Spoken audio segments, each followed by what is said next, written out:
Hey guys, in this video I will show you how to create a game pass for Please Donate on mobile in Roblox.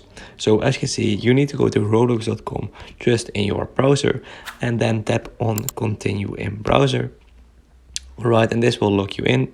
Alright, and then you need to tap on create all the way in the top of the screen. Tap on create and this will redirect you to another site. So to Roblox Studio basically. Right, and what you then need to do is you need to tap on ask for desktop side, so you need to change your mobile site to the desktop side.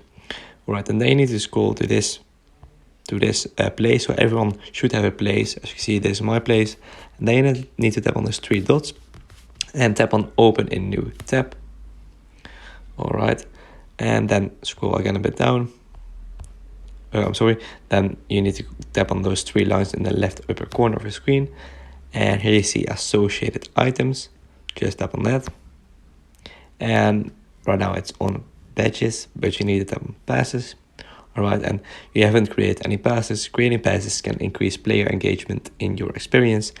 You just need to tap on create a pass, and here you can change, or you can add an image. You can add a name of a pass, for example Gamepass, and please donate. And then you just need to tap on create pass, and basically that's it. It's very easy. You can do it in literally 1 minute, and then you can earn Robux and literally earn money by creating a game pass very easily. So I hope this video was helpful. If so, please subscribe to the channel, and I see you in the next video. Bye bye.